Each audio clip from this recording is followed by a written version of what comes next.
Fulbright, is that right? Get a Fulbright scholarship, which is pretty cool. Kevin has also founded Takachar, which I'm sure he'll talk about, which is a startup related to his technology working on torrefaction. And Kevin has a lot of field experience working on bringing new technology in India and in Africa, but I'm sure he'll tell you all about it. So, all you. Thank you, Maru. So my name is Kevin, and I'm a PhD student here in the data center, as well as the reactant gas dynamics lab, which is in the mechanical engineering department. Professor Gong Lim is my PI. So today I'm going to focus an aspect of my work, which is on biomass waste, and how to turn that into solid fuel. And this photo is for illustration only. No building was burned down during the course of this work or this presentation. So the goal for the talk is not so much about technology, so I'll be spending only about 2 minutes on it, just to give you a superficial overview, and spend most of the time actually talking more about the field implementation experience that we've had with sort of biomass to energy conversion. And I guess there's a lot of people here who may be students who are thinking potentially of startups, developing countries, energy and so forth. So this might be something, at least some of those lessons hopefully could be generalizable in those contexts. And I also point out some of the MIT resources that I used in this process, and hopefully that will also be useful. So just a black box treatment on the technology. So by biomass, I mean things like agricultural and farm waste. So things like husk, maize cobs, leaves, even paper, right? Anything that's easily flammable and relatively dry, that's mostly plant-based. That's often available after harvest or in the supermarket with all those leftover and so forth. And the process that I've been working with is called torrefaction, where if we subject this biomass under moderate heat, it decomposes into biochar. It's the same thing if you cook, right? And sometimes if you forget your stove is on and you come back and you smell something unpleasant, it's essentially a similar reaction, except that we can control this much better. So once you get biochar, what happens is that you can then bind it, sort of mix it with something sticky, right? I mean, here are just some examples of things which are sticky. And you can actually press it into some sort of solid fuel that is a lot like charcoal, right? So that is the process that I've been working with. And just to give you some sense, there are also a lot of technologies which are available out already that have been proven commercially. Some are developed here at MIT, and also others are developed in other organizations. Suffice it to say that most of these are very low cost, like oil drums, as you can see on here, maybe $20, $30 of CapEx, and things which you can essentially implement very easily in the field. And also that's something you can repair and make very easily. So that's all about technology. Do you have any questions so far? Okay. So the next is I'm going to talk about how we are trying to use that technology in implementing the field. So this project started really about 5 years ago, back in 2011, and through the process there were a few sort of failures as well as some major reboots where we had to do a lot of realignment of our project. And I'll be going through the journey and talk about some of the mistakes we've learned through the process, as well as some of the key lessons that hopefully are generalizable. And just a caveat, this is 5 years only because I'm a part-time PhD student, so I'm a PhD student working on this part-time. If you were to do this as a full-time venture, this timeline probably will be compressed, so don't get despaired because this looks very long. So the story actually started in 2011. At that time, I was actually a PhD student undergoing a midlife crisis because I was not sure what to do, and I was stuck in a very boring kind of research position in biological engineering. And even my lab mates told me that I probably should quit rather than being miserable in the lab. So I was considering whether or not I should just take master's and leave. And one thing I was considering is that, well, something I was very interested in is actually international development. so I took a class here at MIT Sloan called the Global Health Delivery Lab, where they put students into consulting teams and do real-life consulting with clinics around the world. And through that class, I was able to travel to Kenya in 2011 and work in one of the largest slums in Nairobi, which is called Kibera. And while I was working with a consulting team, I noticed something that looks like this, which is a very strange sight, right? So can you see what this is? You know what that is? Like cords, aren't The charcoal, right? So it's something that we only use in barbecue, but I mean, if you go to a place like Kenya, it's often ubiquitous. You can see cans and cans of that by the roadside, and it's sold very commonly in the roadside. So that got me very interested in this topic. I was wondering, why do people need charcoal for? Like, what is it used for? And part of that was that I was interested in investigating this further, and part of it was that I just really wanted an excuse to return to Kenya. So I applied for some grants to help me go back to Kenya in IAP 2012. Some of those are the MIT Public Center and the government support. Right, so that got enough money to support one travel partner of me in 2012 to Kenya. So we did some fact finding there, so a lot of market analysis. And we really wanted to figure out how what charcoal was used for and where was it produced and so forth. So the first lesson we learned is that it's actually a fuel that's used by 2 billion people throughout the world. Either charcoal or a solid fuel such as wood, right? And so it's a very common way to cook your meal with. And the second thing we learned is that the charcoal supply chain is very long, in the sense that it's often produced in rural areas by cutting down trees, right? And then there is a large truck that will take those charcoal from the rural area to urban area where there are no trees, and then they sell it in the urban area for a very high price. And you can see that the price almost quadrupled just throughout the way. Yes? When it's made from trees, they use the same process you described earlier, where they get certain different quantities. It can be the same process, but often it's a different process. I mean, often what happens is that you will cut out those logs, and then you will lie them on the ground, and you build a mount, and then you open some holes, but you control it in a similar way. It's a much more crude method that has a lot less efficiency, but we can talk more about the conversion process later.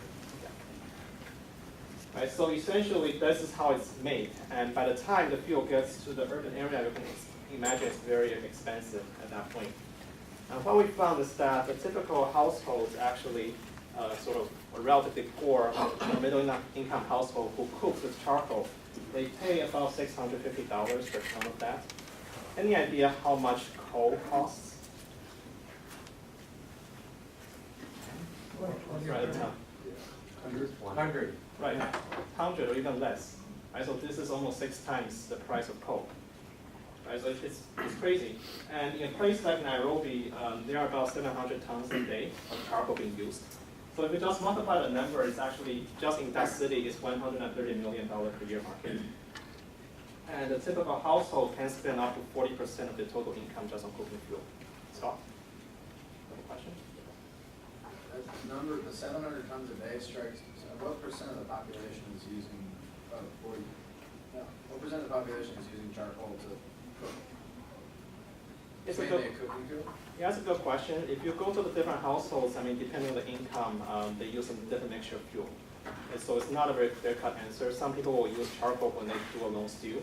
And for poorer households, maybe they will use charcoal even more frequently. So, I mean, even the upper neighborhoods, they will often have a charcoal stove that they use for long stews.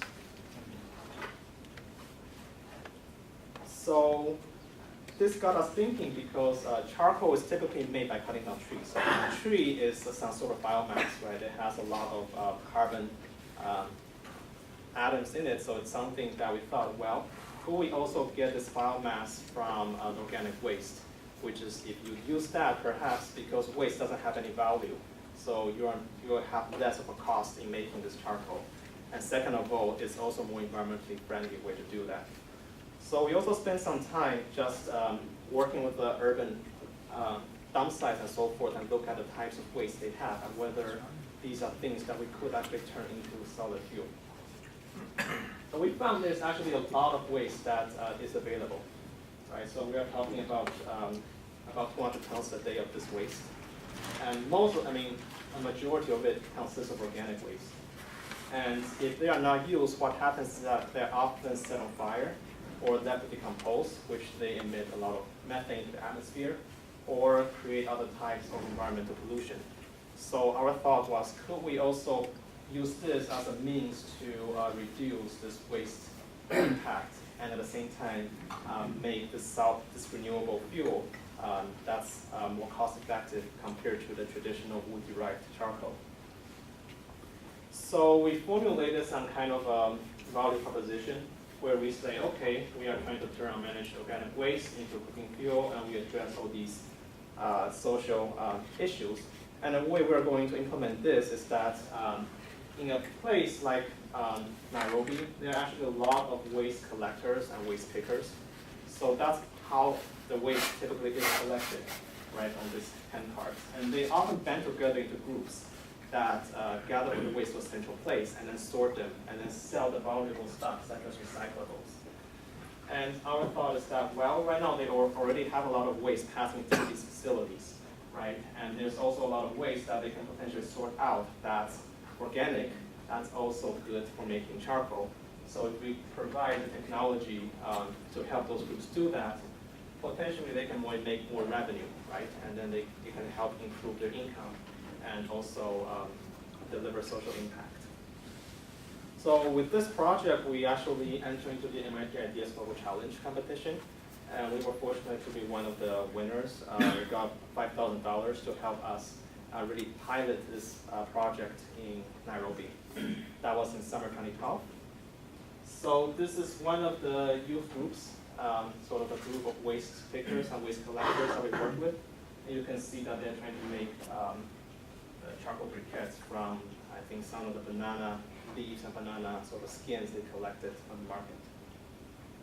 And we also did some emission calorific studies because one question that a lot of people kept asking us is that the fuel we are producing, is this equivalent to charcoal? I mean, is it comparable? Is it safe to use? So we did a lot of work just trying to say, I mean, if we mix charcoal with different types of binder, right, can we produce the same amount of energy density as well as different types of emissions compared to the regular charcoal? So this project went on for about 3 to 4 months, and the youth group actually got very interested in this, and they demonstrated the product at Nairobi International Trade Fair and so forth, and even had some initial household interest in that. But 6 months later, the project was not running anymore, right? So I went there about 6 months later, and all they had was a kiln that they put in the shed, and whenever there's a visitor come, they essentially take out and show them how to do it, and then afterwards they put it back to the storage. So maybe I can just pause here and have a discussion. I mean, what do you think may have gone wrong in that project? They might not have been trained to, with you guys not there, they might not have been trained to conduct the process. Okay, so trained, I guess both technically as well as running it as a business. Yeah. Right.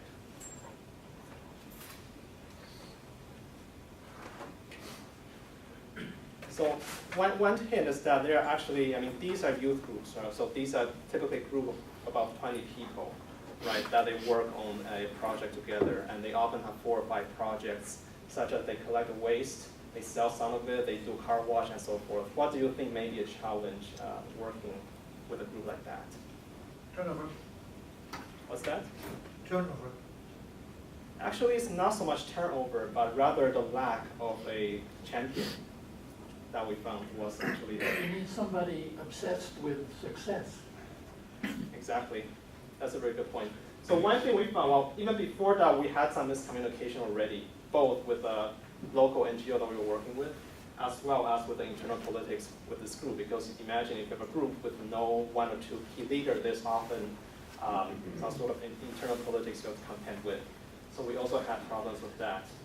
And the NGO didn't really want us to stay in the community for too long because we didn't really have a home, so we just kept using their office. And the youth group also got mad at the NGO for some reason, and then it became a three-way animosity thing. So that was one point of challenge. The other thing, as we said, was the lack of champion in terms of distraction because they have 4 or 5 projects. And charcoal business, starting one is very hard. And that's something, if you only spend 3 or 4 hours a week on that, that's not gonna take off. The other thing which we found was that, how much do you think one briquette can sell? 10 cents. Less than that, actually, maybe a penny or so, right? So I mean, even though charcoal is very expensive, I mean, that's per ton basis, right? And each of these briquettes are actually very cheap, right? So if you are just making 20 or 30 briquettes, that's not even enough to support a group like that in terms of business, right? And we found that there is actually a minimum viable scale we need to achieve in order to have some kind of profitable venture, because charcoal is a very low margin and high volume commodity. And we calculated that the minimum scale that we need is probably about 1 ton per day, right? That's sort of the scale we would need to achieve. And we also had struggles with, initially this was a public service project, right? Just students from MIT going to do some community work in other countries, sponsored by the Public Service Center. And we also had a problem trying to translate that into what's the take to become a self-sustaining business. Right, so those were all the reasons why the first project in retrospect was not very successful. So we did a reboot from 2012 to 2013. So at that time, we got much more interested in sort of building startups and so forth. And we thought, okay, I mean, if this is something that charcoal can generate value, maybe we can also build it into a company or something. And maybe that's also going to be more sustainable in the long run, both for us as well as our local partners. So I took development ventures class here, which is taught by Yost Bonson in the Media Lab every fall semester. Very good class. And I also took Bill Olet's Energy Ventures. Bill Olet is the director of the Martin Trust Center, and he's all into MIT student entrepreneurship. We also met some sort of partners in the T=0 event that's run by the Martin Trust Center. So really found all these groups founded a team that's really interested in exploring this much more from a business angle. How do we make profit and how do we make this self-sustaining and scale beyond just the Kidera slum. So we went back to a different set of partners, and this time back to Kenya still, but in Mombasa. And we figured that we really need to understand our key customer very well, right? We really need to understand how the waste is coming from and how is it being treated in a way that's much more detailed than what we did in the summer of 2012. So we did a lot of work with the local waste pickers again, and this is one video that I'm gonna show. Sorry.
Okay, so I mean, we did some workshops like that, but we really engaged the local community and waste pickers and really understand where the organic waste goes.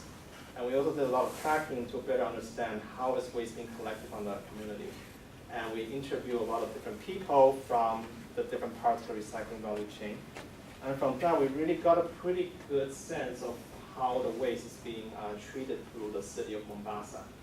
right? So typically what happens in a household, you will have these waste collectors that push those dump carts to them, and they collect the waste maybe twice a week. And once it's collected, it goes to these intermediate collection sites where it's being sorted by the waste pickers, and the valuable stuff is taken out and then reprocessed into commodities and sold back to the households. But a lot of the organics and things which are not having any value, they often just go into the dump site.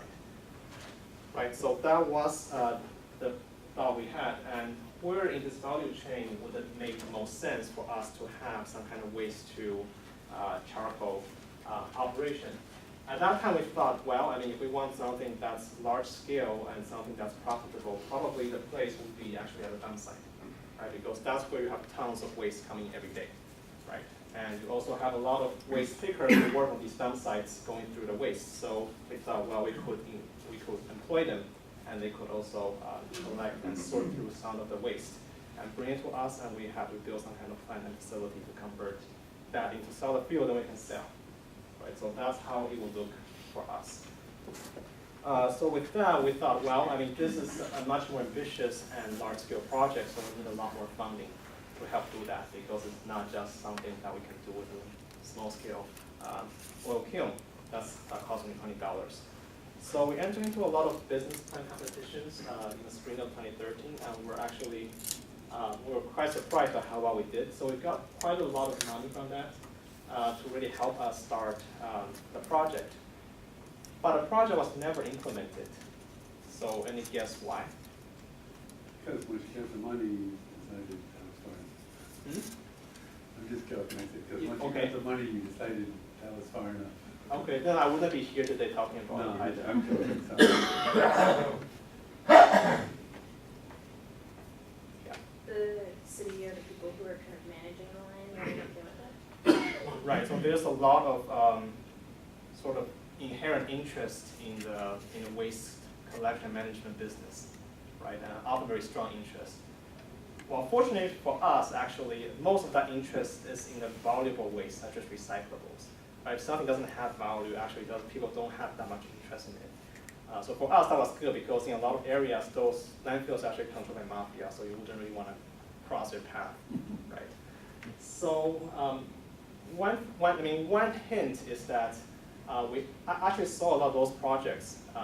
Like for example, when we were in Mombasa, we heard of some projects from Japan, right? They have some large technologies, an incinerator they want to bring over to Mombasa, or a project from Germany that wants to do that, right? And maybe 3 or 4 years later, they were still in a proposal phase, right? You know why that may be the case?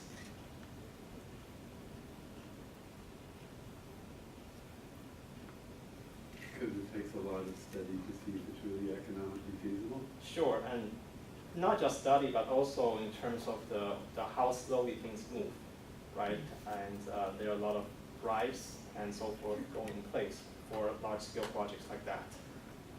So it was essentially a very long sales cycle, right? We were to build a project like that, and none of us at that time as students knew how to actually execute something like that. It can still be done perhaps, but we didn't have that kind of expertise.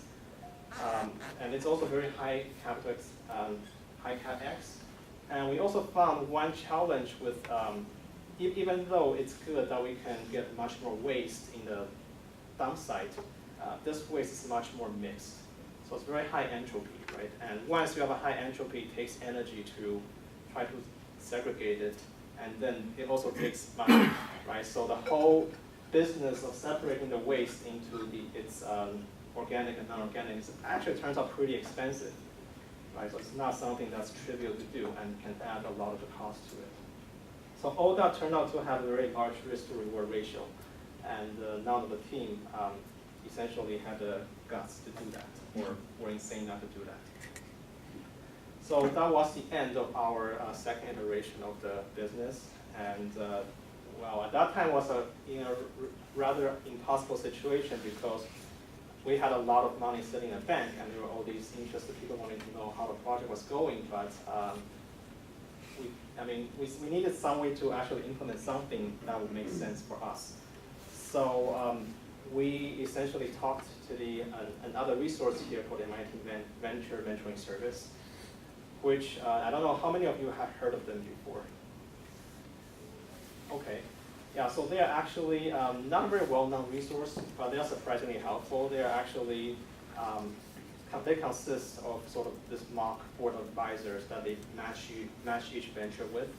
And they often give very concrete implementation strategies, and they don't care so much that you win a competition, but they care about what you learn and how do you actually do stuff and learn from it and actually implement in the field. So we talked to them and we got a lot of good ideas on how to move forward. One thing which they told us is that, look, I mean, the previous project you had has such a long life cycle, so long sales cycle, it will take you 2 to 3 years to actually begin to learn any lesson to it, from it, right? So that's a very high-risk project.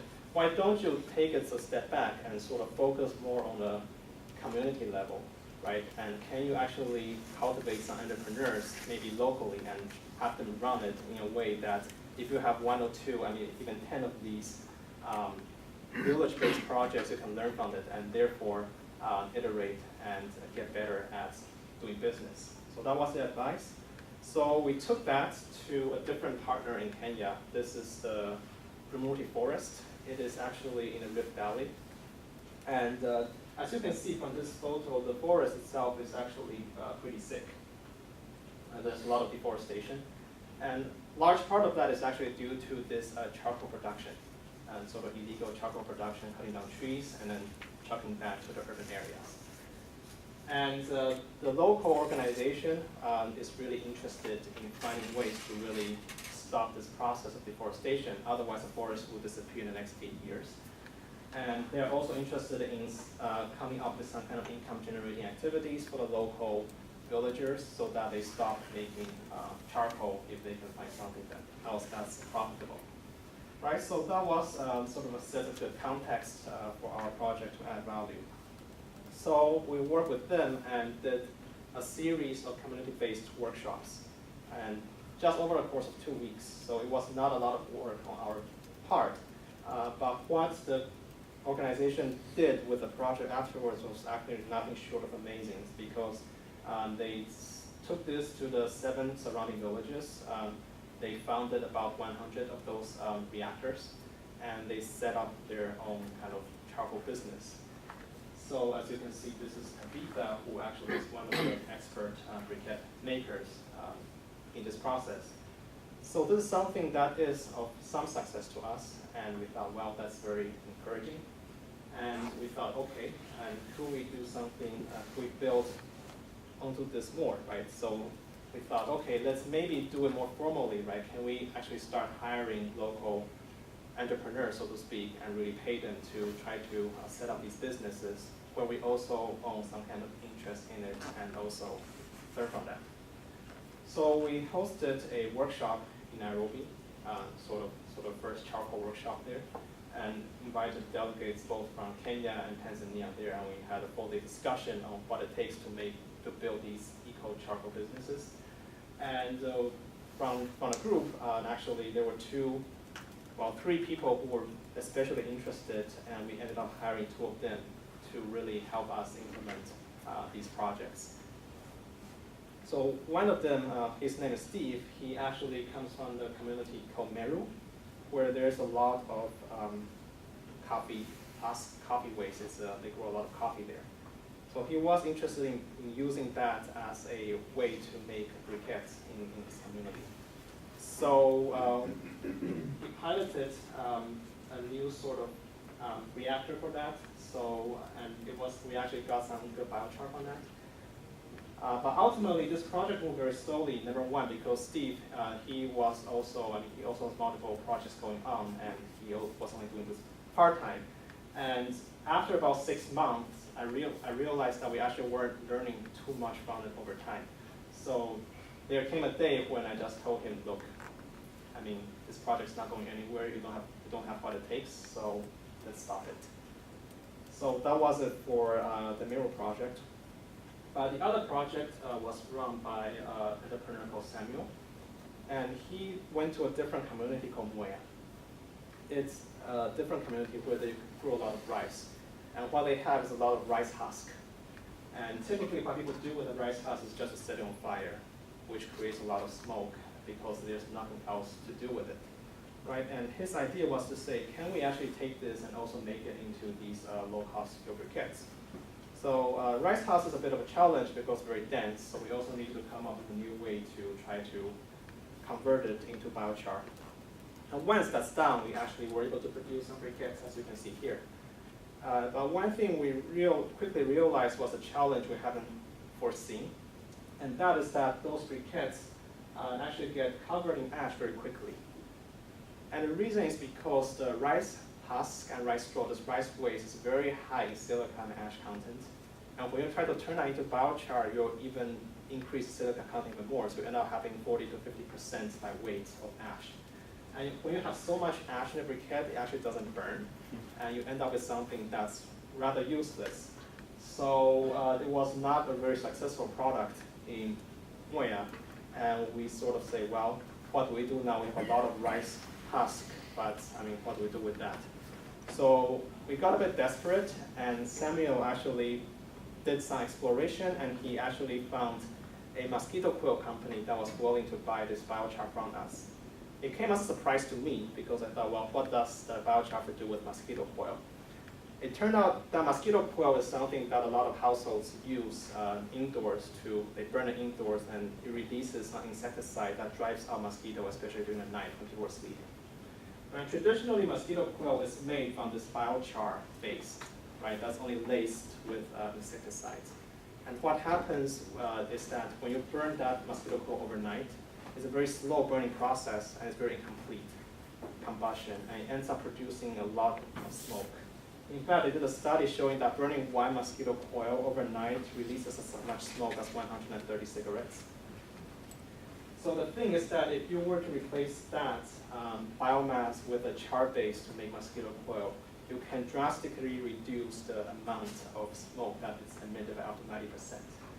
So that was a value proposition for the biochar, so we were able to talk to one company, which turned out to be the largest mosquito coil supplier in Kenya that was interested. So we entered into a partnership with them. They started buying the biochar from us, and we got our first paying customer 2 years after we started the project.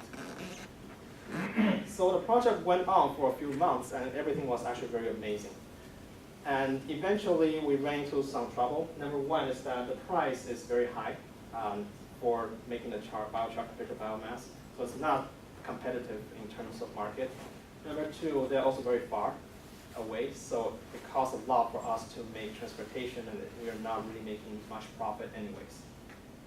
So eventually we ended up stopping this business too, because it wasn't going where it should. And at that time, Samuel, who is actually a agribusiness manager, he came up with a different idea, saying that, well, this biochar actually is very good, not only as a fuel, not only as a mosquito coil kind of base, but it's also very good at retaining nutrients. And a lot of soil in Kenya, the soil is acidified by the synthetic use of fertilizer. Right? And biochar is a bit basic. So if you can come up with the right formula to mix it with biochar and make it into a fertilizer, you can actually apply to a soil and help reduce the degradation while improving the crop yield. Right? So that was what he said to me.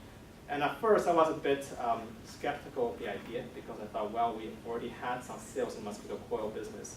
Why can't we just maybe build our own plant or something and try to do this ourselves? Nobody else is wanting to do this with us. But I mean, one night I was thinking, I realized that actually the CEO here is Samuel, because he's the one who's running the project full time, and I'm just a part-time student here. I mean, I'm just doing this part-time as a student here at MIT. He knows the project much more than I do and what needs to be done, so I should just let him do what is necessary for the company. So we founded a project called Sapi Organics, where we make Africa-tailored fertilizer blend. And initially, as I said, I was a bit skeptical. But eventually, Samuel started showing me some very exciting results, and this is one on the front. The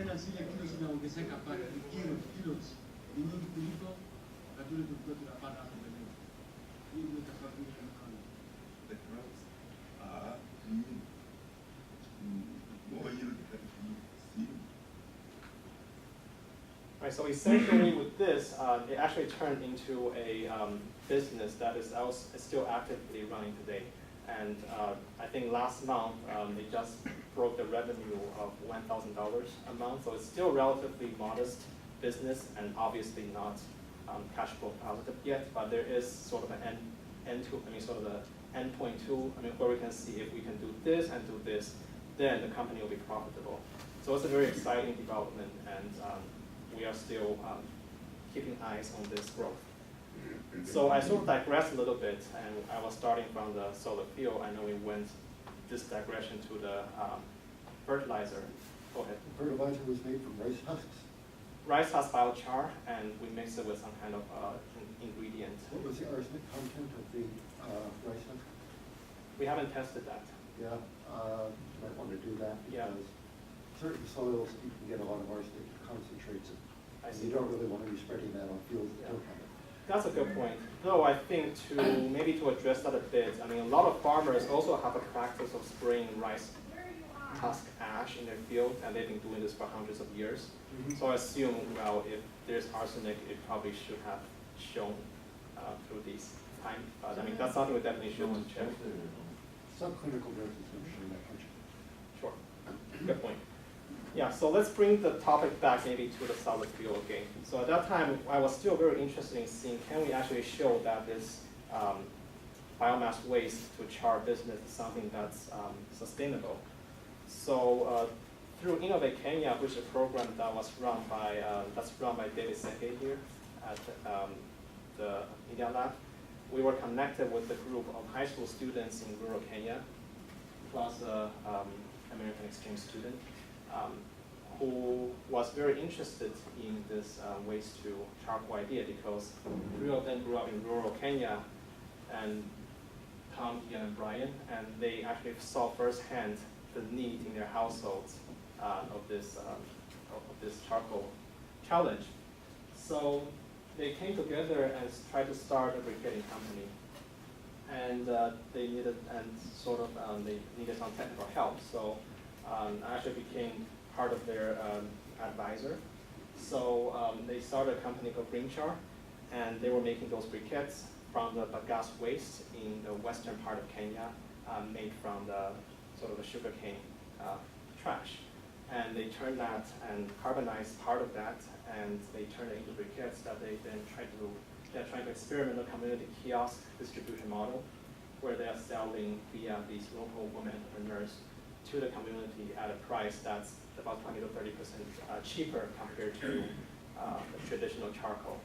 And that's a company that's growing. I think their revenue is about maybe $3,000–4,000 a month. So it's also very modest. But that's something that's obviously is scaling up, and I definitely look forward to see what comes of that. So that really brings me to the end of my timeline.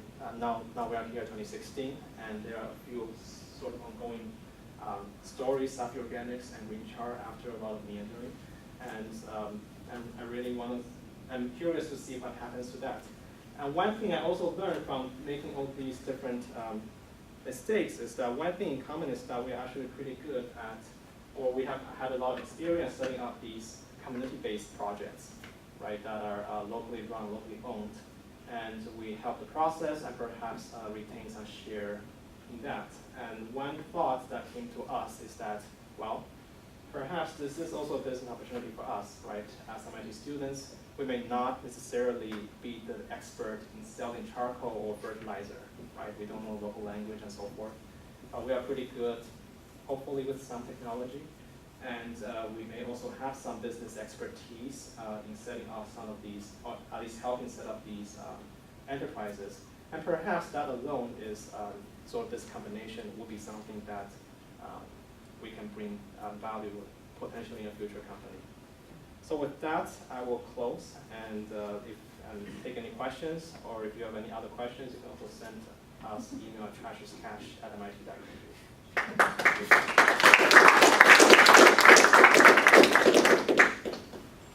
Yes. I got here a few minutes later. I was just wondering, could you describe the process that your bioreactor turns to waste into the coil? Yes, I spent about 2 minutes describing the process. It was a black box treatment, so waste, black box, char. And if you want, we can talk later about the technology too.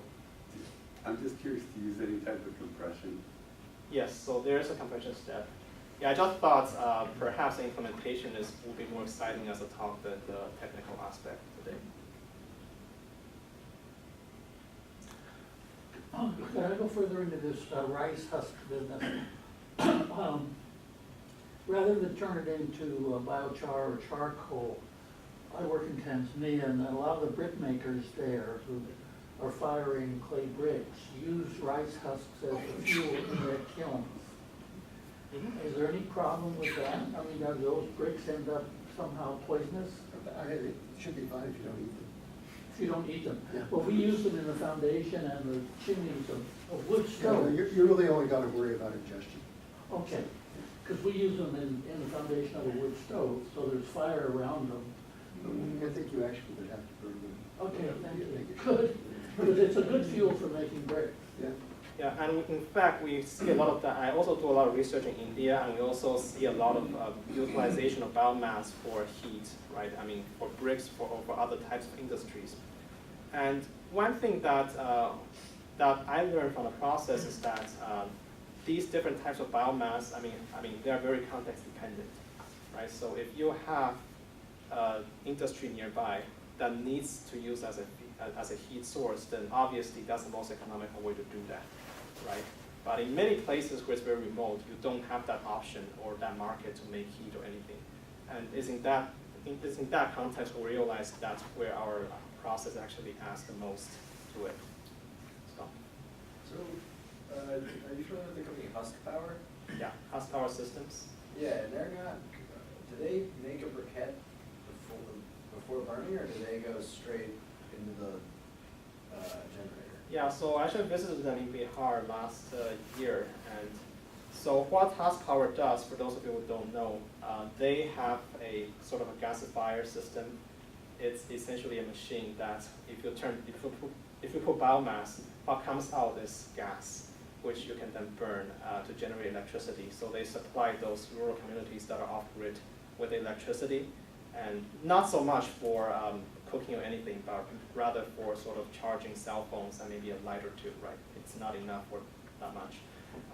But yes, they do have a lot of leftover biochar, which they are trying to do something with it, right? Either briquetting or something. And last time I visited them, they had a lot of that, but I don't think they made too much progress with that yet.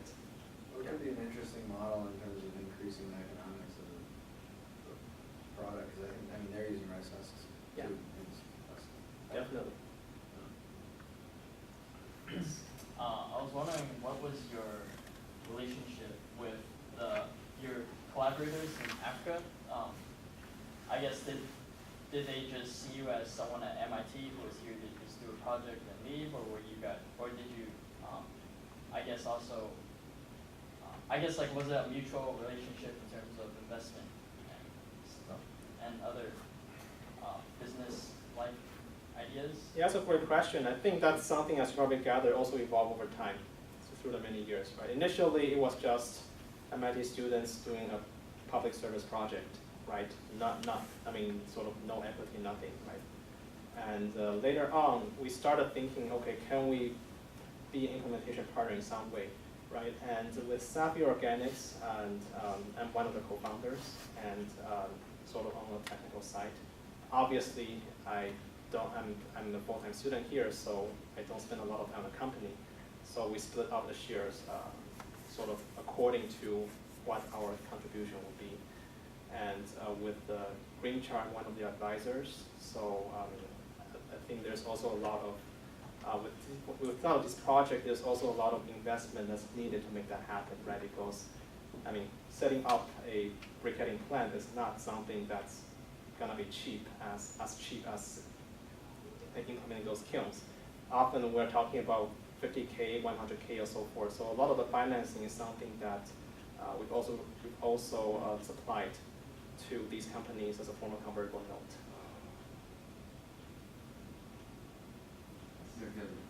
So would you say with Samuel and Tom, you found your local champions then? is that sort of Yeah. key to? That's one of the key Yeah. that we found. At least, I mean, if we want to really make this work, I mean, there are a lot of MIT students who also just transplant themselves into Kenya or wherever, right, and sort of dedicate full time to that. Short of that, if you're a full-time student here and only are in country for 1 or 2 months every year, there's no way you can get out to work. So that's when finding this local partner became very important for us. Yes. So the coal has generated lots of smoke. So the product you are making is without smoke here. Nothing smell. So what do you use coal as well? Yeah, so by smoke, I assume you mean particulates, right? Sort of those fine particles. So in fact, if you find burning charcoal actually doesn't produce that much smoke. Actually, burning fire will produce a lot more smoke. Charcoal is relatively clean in terms of particulate emissions, and the same goes for us. And the reason is because a lot of those smoke is actually driven away in the initial reaction conversion process, right? I mean, there's sort of the tar and everything, which is actually flammable, right? You can actually put that to good use as energy, and while also avoid this in-house inhalation of smoke. Yes. What has been the feedback from the green char? Is that the company that's still going? From their customers in terms Yeah. of how they like the new briquettes versus their traditional charcoal? Yeah, so I think there are still, I mean, I'm being very honest here because there's no investors in this room, right? I mean, for them, they still have challenges with the product. It performs well in some customer segments, right? Some households like it, some institutions like it, but not all. I mean, sometimes they receive complaints that while the fuel is hard to light, the fuel is takes a long time to heat things up. And that's also one thing I'm trying to work together with them, because it's not clear to me whether that's because of the customer's preference or is it because of the inhomogeneity of their production process. Perhaps one batch produced this week is good, next batch maybe there's a rain and something and then it's a crap. That's also possible.